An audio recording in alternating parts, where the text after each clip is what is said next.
ආදරයද රැකවරණයද අපේක්ෂා කළ යෞවනයකගේ බිඳ වැටුණු ජීවිත අපේක්ෂා ඉසියුම් රංග ප්‍රකාශනයකින් ප්‍රතියමාන කළ රංග ප්‍රතිභාව උදෙසා රයිගම් ටෙලිස් 2024 වසරේ විශිෂ්ටතම ටෙලිනාට්‍ය නිලියට හිමි සම්මානයෙන් පිදුම් ලබන්නේ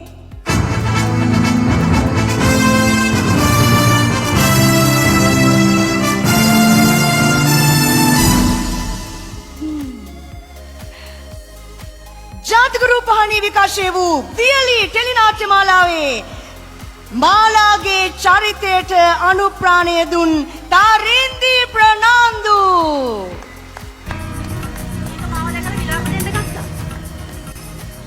ඉතින් මම මොකද්ද කරන්නේ? ආයෙක නම ගහලා තියලා උඹලා ලිඳ කියලා. මයි මාලේ. කාලි මෑණියනේ. මේ මාලේ මල් ළඟ නෑ කියලා මට දැනුන්නේ නැත්තේ ඇයි? උඹ අර ගොන් තඩිය තමයි හැමදේම කරේ. හිතපන්කෝ. ඔකට මම යන්න ඕනේ.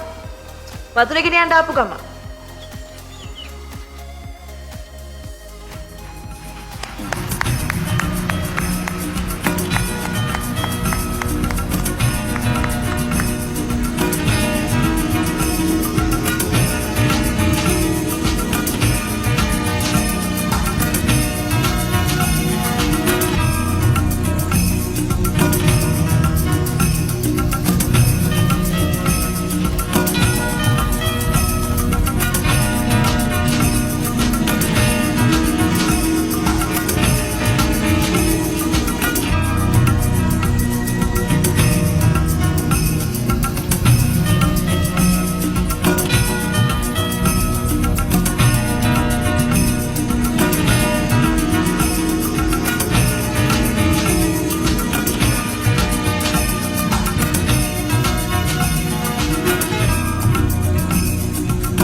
මෑත කාලයේ බිහි වූ අති දක්ෂ රංගන ශිල්පිනියක්.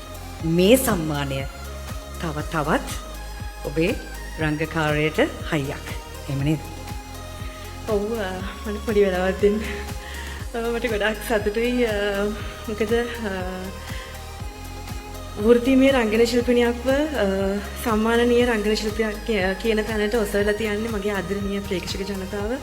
ඉතින් විශිෂ්ටතම කාණ්ඩයේ යටතේ සම්මානයක් ලැබුණු ප්‍රථම අවස්ථාවම ඉතින් රයිගම් ටෙලිස් සහ ඒ විනිශ්චය මණ්ඩලයට මගේ ආදරණීය ස්තුතිය මේ අවස්ථාවේදී පුද කරන්න කැමතියි. ඉතින් මට පොඩි වෙලාවක් දෙන්න පුළුවන් නේද? ඉස්ලාම වියලි ටෙලිනාට්‍යයේ මාලාට තමයි මේ සම්මානය හම්බුනේ. ඉතින් වියලි ටෙලිනාට්‍ය ආදරය කරපු මාලට ආදරය කරපු හැමෝගෙම ජයග්‍රහණයක් මේ. ඉතින් චන්දන අයියේ ගොඩක් ස්තුතියි මාව විශ්වාස කරලා වියලි ටෙලිනාට්‍යයට මාව ගත්තට. ඒ වගේම මාලාව ලස්සනට ලිව්වේ සමන්ත කුමාරගමගේ අයියා. thank you අයියේ. ඒ වගේම වියලි ටෙලිනාට්‍යයේ මුළු ටීම් එකම මේ වෙලාවේ මම මතක් කරනවා නම් වශයෙන් නොකියුවත්.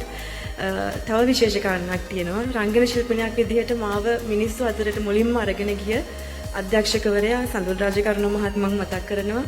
ඒ අතරතුර කාලේ මේ වෙනකන් එදා ඉඳලා මේ වෙනකන් මාව වැඩවලට ගත්ත නිර්මාණ වලට දායක කරගත්ත මාව විශ්වාස කරලා සියලුම අධ්‍යක්ෂකවරු සියලුම නිෂ්පාදකවරු තිර පිටපත් රචකයින් මාත් එක්ක වැඩ කරපු රංගන ශිල්පීන් ශිල්පිනියන් සියලුම දෙනා ඒ වගේම මිනිසුන් අතරට මාව අරන් ගිය මාධ්‍යවේදීන් ඔය හැම නාලිකාවන් ඔය හැම එකකටම ගොඩාක්ම ස්තුතියි. අනිත් එක තමයි මේක මගේ අම්මගේ හීනේ මේ මං අම්මට වෙච්ච පොරොන්දුව මේ. ඉතින් එදා නම් පොරොන්දු වුණේ අම්මට මං ඇවිල්ලා දුවලා ගිහිල්ලා අම්මට සම්මාන දෙනවා කියලා. හැබැයි අද නැති වුණත් එයාගේ පොරොන්දුව මම ඉෂ්ට කළා. මං දන්නවා කොයි හරි ඉඳලා මං දිහා බලන් ඉන්න යාගේ ආශිර්වාදය මට තියෙනවා කියලා. ඉතින් අම්මේ මේ වාගේ සම්මානේ. ඉතින් මගේ අක්කා මගේ දෙවෙනි අම්මා මගේ අක්කා මගේ තාත්තා සඳෙව් චතු වගේම වචනකින් හරි මට සහයෝගය දුන්නු නොදුන්නු සියලුම දෙනාට ගොඩාක් ස්තුතියි. මොකද මේ සම්මාන පිටිපස්සේ මගේ ප්‍රේක්ෂකයන්ගේ මගේ ආදරණීය හිතවතුන්ගේ අවංක ආදරණීය ප්‍රාර්ථනා ගොඩක් මේ සම්මානෙට උදව් වුණා. ඉතින් ගොඩාක් ස්තුතියි ඔයාලා හැමෝටම. thank you. හැදූ වැඩූ දෙමව්පියන් මුල මතක හැමෝටම වරදි